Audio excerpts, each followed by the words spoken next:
Welcome back to YouTube channel. So ಇವತ್ತು ಏನು ಮಾಡ್ತಾ ಇದೀವಮ್ಮ? ಪುದೀನ ಚಟ್ನಿ ಮಾಡೋಣ. ಅದಕ್ಕೆ ಬೇಕಾಗಿರುವ ಪದಾರ್ಥಗಳು: ಒಂದು ಸ್ವಲ್ಪ ಅರ್ಧ ಓಲ್ಡ್ ತೆಂಗಿನಕಾಯಿ ತೊಗೊಂಡಿದ್ದೀನಿ, ಒಂದು 4-5 ಹಸಿಮೆಣಸಿನಕಾಯಿ, ಒಂದು 2 ಎಸ್ಲು ಬೆಳ್ಳುಳ್ಳಿ, ಕೊತ್ತಂಬರಿ ಸೊಪ್ಪು ಸ್ವಲ್ಪ, ಕಡಲೆ ಒಂದು ಸ್ವಲ್ಪ, ಕಡಲೆ ಒಂದು 50 ಗ್ರಾಮ್ ತೊಗೊಂಡಿದ್ದೀನಿ, ಮತ್ತೆ ಪುದೀನ ಸೊಪ್ಪು. ಈಗ ಸ್ಟವ್ ಹಚ್ಕೊಂಡು ಒಂದು ಪಾನಿ ಇಟ್ಕೊಳ್ಳೋಣ. ಹಾಕೊಂಡು ಪುದೀನ ಸೊಪ್ಪು ಇದನ್ನ ಸ್ವಲ್ಪ ಫ್ರೈ ಮಾಡ್ಕೊಳ್ಳೋಣ. ಇದು ಹಸಿದು ಹಾಕಿದ್ರೆ ಹಸಿ ವಾಸನೆ ಇರುತ್ತೆ. ಇದನ್ನು ಸ್ವಲ್ಪ ಎಣ್ಣೆ ಒಳಗಡೆ ಫ್ರೈ ಮಾಡ್ಕೋಬೇಕು ಯಾವಾಗಲೂ ಚಟ್ನಿಗೆ.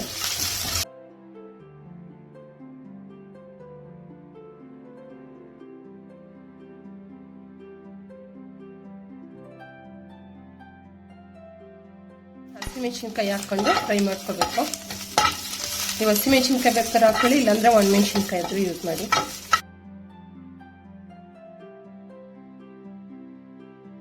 ಇದನ್ನ ಹಾರಾಕ್ಬಿಡೋಣ ಒಂದು 2 ನಿಮಿಷ.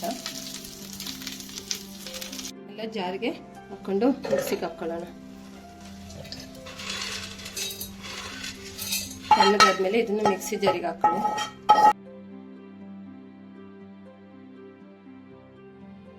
ರುಚಿಗೆ ತಕ್ಕಷ್ಟು ಉಪ್ಪು, ನೀರು ಹಾಕೊಂಡು ಈಗ ರುಬ್ಕೊಂಬರೋಣ. ಪುದೀನ ಚಟ್ನಿ ರೆಡಿ ಆಗಿದೆ. ಈಗ ಬೌಲ್ಗೆ ಶಿಫ್ಟ್ ಮಾಡ್ಕೊಳ್ಳೋಣ.